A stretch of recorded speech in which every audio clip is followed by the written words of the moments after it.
오늘 함께 보실 말씀은 고린도전서 11장 27절에서 34절까지의 말씀 가지고 바르게 살자라는 제목으로 말씀 함께 나누도록 하겠습니다. 주보의 내용이 조금 바뀌었죠. 말씀 주머니라고 해서 오늘 함께 말씀을 드릴 부분에 생각할 팁, 아니면 조금 유도할 수 있는 것들을 함께 조금씩 적어 보았습니다. 이거를 보시면 또 집에 돌아가셔서 말씀 생각이 자연적으로 날 수 있고 또 생각할 수 있게 되지 않을까 생각이 됩니다. 기독교적인 세계관이 무엇인가? 혹시 여러분들 생각할 때 기독교적인 세계관이 무엇이라고 물으시면 뭐라고 대답하시겠습니까? 기독교인들은 무엇을 생각합니까? 라고 물을 때 여러분 뭐라고 대답하시겠습니까? 아마 각자가 조금씩은 다를 겁니다. 각자 살아온 환경과 생각하고 있는 가치관에 따라서 조금씩은 다를 텐데, 어쩌면 어느 분은 기독교적인 세계관이 뭐지 하면서 궁금해 하시는 분들도 있을 것이고, 아니면 기독교적인 세계관이 무엇일까 하면서 그것을 어디서 찾을 수 있나 연구하려고 찾아보려고 하시는 분들도 계실지 모릅니다. 이 부분은 어쩌면 거창하게 막 철학적으로 세계관, 가치관, 관점 이런 것들을 풀어갈 수도 있겠지만, 그러나 누구나 쉽게 알 수 있게 말을 한다면 하나님이 인간이 되어서 이 땅에 오셔서 마음껏 보여주고 십자가에서까지 보여주신 그것이, 그 이유가 무엇인가에 대한 대답을 찾는 것일 겁니다.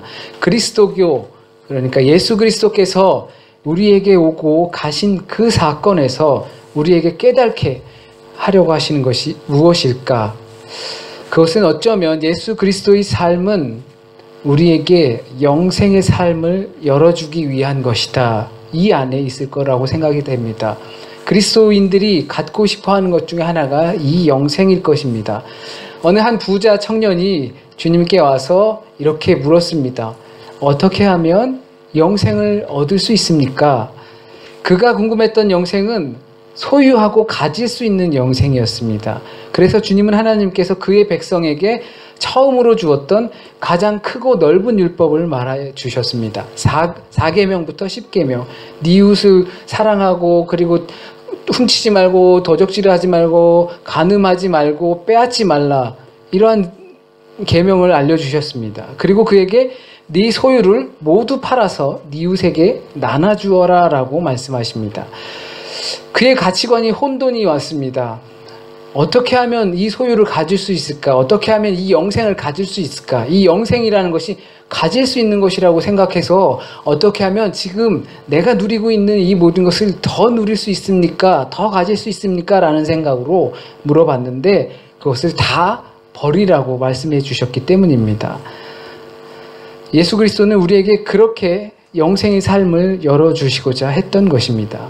네 이웃과 네 이웃을 네 몸과 같이 사랑하라는 것이 하나님을 사랑하는 것임을 이미 알고 있었을 텐데, 그 부자 청년은 그럼에도 불구하고 그것을 버리지 못했던 것입니다. 누가 뭐라고 해도 기독교적인 이 가치관이 무엇인가 라고 물어보면 하나님 사랑을 통한 이웃 사랑일 것입니다. 이웃 사랑을 통한 하나님 사랑, 곧 사랑일 것입니다. 그것을 자꾸 확인할 수 있는 부분은 바로 성경에 있겠지요. 누군가가 성경을 참기름 짜듯이 짜면 사랑만 남는다고 이야기합니다. 과거에 노덴슈타트에 있을 때 교회학교를 제가 맡았으니까 교회학교에서 말씀을 가지고 하려고 하면 애들이 예배를 너무 드리기 싫어해요. 그러면서 자기들이 오늘 성경 말씀은 다다다다 하고 본인이 설교를 하겠다는 거예요. 하나님 사랑하고 이웃 사랑하고 끝! 이렇게 이야기를 합니다. 아이들은 줄곧 들어왔던 이야기가 하나님을 사랑해라, 그리고 이웃을 사랑해라 라는 것입니다. 그러니까 자꾸 반복되니까 어쩌면 지루하게 들렸을지도 모릅니다.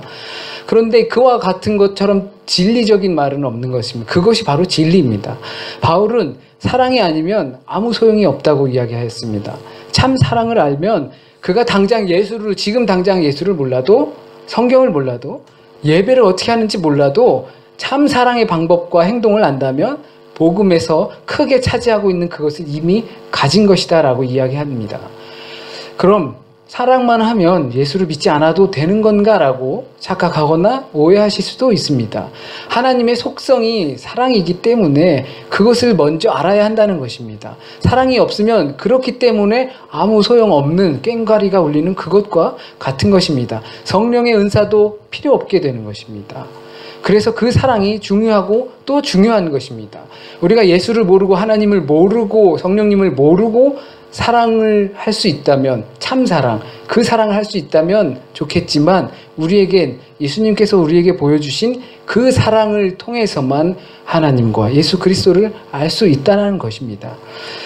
그러면 어떻게 사랑을 해야 할지, 어떻게 해야 그 사랑을 내 삶의 가장 중요한 부분으로 만들 수 있을까요? 흔히 연인들이나 가족들 간에서 너 나 사랑해? 그런데 어떻게 나한테 이럴 수가 있어? 이렇게 의문을 갖는 경우가 있는데, 여기에는 본인이 사랑을 받고 싶어 한다는 웃을 수 없는 인간의 심리가 들어 있습니다. 물론 모든 동물은 사랑을 받고 싶어 합니다. 내가 사랑받고 있구나 라고 느끼면 행복해집니다. 그리고 내가 누군가에게 사랑받고 있구나 라고 느끼면 행복해짐으로 또 좀 어려운 일이 있어도 극복해낼 수 있는 평화가 찾아옵니다. 사랑, 평화, 행복, 이것들이 우리가 세상에서 말하는 그러한 이미지의 사랑, 평화, 행복이 아니라 주님께서 주시는 사랑, 평화, 행복이라는 것을 꼭 잊지 말아야 할 것입니다. 신앙 안에서는 이러한 것들의 감정적인 표현과 언어가 굉장히 중요한 비중을 차지합니다. 사랑을 한다면 내가 사랑하는 대상을 나보다 더 먼저 생각한다는 의미가 담겨 있습니다. 네가 나를 사랑하는데 어떻게 나한테 이래가 아니라 서로 사랑하는 사이라면 그 대상을 내가 사랑한다. 그렇기 때문에 더 먼저 생각한다라는 의미입니다. 그렇다면 사랑을 어떻게 주고 또 받을 수 있을까요? 성경에서는 흔히들 love is 하면서 live is 이렇게 하면서 사랑의 정의를 이야기합니다. 사랑은 이렇게 하는 거야, 이렇게 하는 거야 라고 말을 하지만 성경에서 사용하는 방법은 늘 이렇게 하지 마라 라고 표현합니다. 고린도전서 13장, 사랑장으로 굉장히 유명하죠. 거기서 사랑은 언제나 온유하며 시기하지 않으며 질투하지 않으며 미워하지 않으며 다 하지 않는 거예요. 미워하지 않는 거고 질투하지 않는 거고 시기하지 않는 거예요. 그러니까 사랑은 이렇게 하지 않는 거예요. 우리가 사랑은 이렇게 하는 거다라고 정의 내릴 수도 있지만 사랑은 이렇게 하지 않는 거라는 겁니다. 오늘 우리가 읽은 본문과 그게 과연 무슨 상관이 있을까? 11장의 말씀과 무슨 상관이 있을까라고 생각할 수 있지만 고린도전서 11장, 12장, 13장 사랑장이죠. 14장까지 이렇게 합쳐서 과하게 말하면 모두 공동체 내에서 발생하는 사랑에 관한 이야기입니다. 예배, 성만찬, 성령의 은사, 그리스도의 지체, 각자 이제 그리스도 교회 몸된 지체, 그리고 예언, 방언, 이 모든 것이 사랑이 뒷받침되지 않으면 무기로 돌변할 수 있다는 것을 그것을 고린도 교회 상황에서 본 것입니다. 성령의 은사 얼마나 좋습니까? 치유하고 방언하고 방언을 또 해석하고 하면 놀라운 하나님의 기적을 체험할 수 있지 않습니까? 예배, 그리고 성만찬, 방언, 예언 이러한 것들이 얼마나 좋은데 이러한 것들이 사랑을 뒷받침하지 않고 우리에게 표현되면 무기로 돌변할 수 있다는 것을 바울은 캐치를 한 것입니다.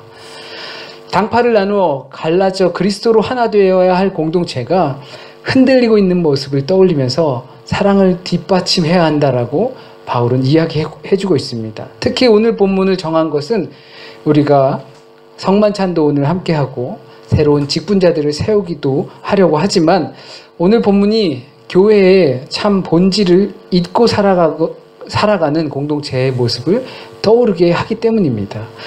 바울의 오늘 서신을 통해서 초대교회, 그러니까 부름받은 자들의 그 첫 모임이 어땠는지를 알 수 있습니다. 우리는 이미 읽어서 알 수 있지만 당시 교회라는 것은 모임이었습니다. 에클레시아, 아우스헤르오프네라고 해서 헤가 아우스헤르오프네죠. 부름받아서 모인 것이에요. 예수 그리스도를 통해서.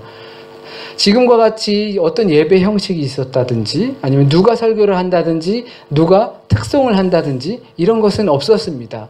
옛날 영화 중에 커바디스 도미네 주여 어디로 가시나이까라는 그 내용을 영화를 보게 되면 그 안에서 요번에 베드로 선생님이 오셨습니다라고 하면서 베드로 선생님 오셔서 베드로 선생님 이야기를 듣고 또 그간 어떻게 그 박해 시대잖아요. 어떻게 박해를 받았는지 이야기를 하고 또 어찌 보면 요즘과 같은 간증 같은 것이 되겠죠. 그러한 것들이 이루어지는 것이 초대교회의 공동체입니다. 그렇다면 그들이 뭐 하기 위해서 모였을까요? 오늘 본문에 보면 식사, 곧 성만찬이 중심이었습니다. 성만찬이라 하면 그리스도인들이 예수 그리스도를 모시고 음식으로 교제를 하는 것입니다. 몸과 피를 내어주시던 날 밤을 기념하고 생각하면서 다시 되새기는 것입니다. 우리는 그래도 한 달에 한 번 하지만 많은 교회들이 이것들을 교회의 상황이나 또는 신학적인 차이 때문에 성만찬을 1년에 한두 번 정도 하는 것으로 족합니다. 만일 우리가 초대교회로 돌아가자라고 한다면 이것이 제일 먼저 회복돼야 할 것일지도 모릅니다. 이러한 부분을 잘 생각하시면서 오늘 말씀을 보실 텐데 이러한 과정 중에 문제가 생겼습니다. 성만찬을 중심으로 모임을 갖는 것이 교회인데 그 교회에 문제가 생겼습니다. 뭐냐 하면 오늘 27절 말씀과 같이 주의 몸과 피에 대하여 죄를 짓는 사람들이 생겼습니다. 오늘 말씀에 이렇게 해서 주의 몸과 피에 대해서 죄를 짓는 것이다 라고 이야기를 하면서 너희가 죄로부터 판단받지 그러니까 재판받지 않게 하기 위해서 니네는 집에서 밥을 먹고 와라. 집에서 식사하고 와라 라고 그리니까 좀 편안하게 들릴 수 있겠지만 만나서 얘기하는 거라면 사도 바울이 화내는 겁니다. 그런 식으로 하려면 니네 집에 가서 밥 먹고 와. 화내는 겁니다. 무슨 문제가 생겼냐면 이들이 먹기 위해서 먹는 교제를 하기 위해서 모이는데 음식을 먼저 갖다 먹는 사람들이 있었던 겁니다. 뭐냐면 오늘 본문의 그 전 부분에 쭉 11장 전체에 설명이 나오는데요. 모임을 가지려면 좀 믿는 사람의 집에서 모이겠죠? 믿는 사람의 집에 모이려면 좀 믿는 사람이 부자고 힘이 있어야 그때 당시 믿음을 마음대로 펼칠 수 있겠죠? 근데 거기가 뭐 크면 또 얼마나 크겠어요? 아무리 부자라도 많은 사람들이 모였을 텐데 고린도 교회에 그곳에서 모이는데 일찍 오는 사람들이 있을 거예요. 자유로운 사람, 경제적인 면 그리고 육체적인 면으로 자유로운 사람들은 일찍 왔을 거예요. 그런데 늦게 오는 사람들이 있을 거예요. 그 사람들은 묶인 사람들, 종이라든지 아니면 늦게까지 노동을 해야 한다든지 힘든 일을 해야 한다든지 이런 사람들을 늦게 왔을 거예요. 주인의 눈치를 살펴서 온다든지 주인이 없을 때 피해서 온다든지. 그런데 그러한 공동체 가운데 그러한 것들이 섞여 있는데 먼저 온 사람들, 어떻게 보면 부자거나 여유 있는 사람들이, 풍족한 사람들이 와서 먼저 밥을 먹는 겁니다. 어쩌면 그들만의 그룹을 만들어서. 그래서 그들에게 이렇게 이야기를 합니다. 너희들이 먹을 음식이 없냐? 아니면 먹을 장소가 없냐? 너희들의 그런 행동이 하나님의 교회, 곧 부름받은 이들의 모임을 무시하고 있다는 것을 알고 있냐? 너희들의 그런 행동이 하나님의 교회를 병들게 하고 그럼으로써 주님의 몸과 피에 죄를 범하고 있다는 것을 알고 있냐? 왜 너희 공동체 그 식구를 안절부절하게 다 자리 차서 앉아서 막 자기들은 먹고 있을 텐데 늦게 온 막 일하고 이런 종의 몸으로 있다가 온 사람들, 그 사람들이 와서 어디 앉지? 뭘 먹지? 왜 이렇게 하게 만드냐라는 것입니다. 그것이 바로 주님의 몸과 피에 죄를 짓는 것이다. 계속 그렇게 하려거든 집에서 먹고 오라는 것입니다. 이 말은 공동체의 식사가 단순히 배고픈 허기를 채우는 우리 각자의 집에서 평소의 식사의 행위와 다르다는 것은 그렇게 왜곡시키지 말라는 것입니다. 자신들의 사적인 친교 모임으로 생각하지 말라는 것입니다. 공동체의 이 모임을 기독교적인 세계관 또는 가치관, 누가 뭐라고 해도 사랑일 것입니다. 성도들이 하는 모든 것은 사랑이 없으면 아무 소용이 없는 것들입니다. 하나님을 사랑하지 않은 채 드려지는 예배와 열심은 하나님께서 받지 않으실 겁니다. 형제와 자매를 사랑하지 않는 상태의 모임 역시 사랑이 아닙니다. 오늘 저에게 소원이 있다면, 늦게 오셨는데, 그리고 한 분은 못 오셨는데, 직분을 받으시는 여러분이 교회의 봉사자로 사시게 될 텐데, 오늘 본문 말씀은 꼭 잊지 않으셨으면 합니다. 옛날에 책 중에 나 혼자 잘 살면 뭐 할게요? 라는 책이 있었습니다.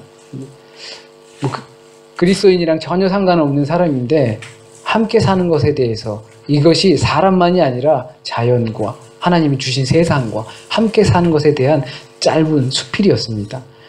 늙은 할아버지가 배운 것도 없이 늙은 할아버지가 농사나 짓는 그 사람이 쓴 책인데, 전우익이라는 선생님입니다. 근데 저에게 참 큰 울림이 되기도 했습니다.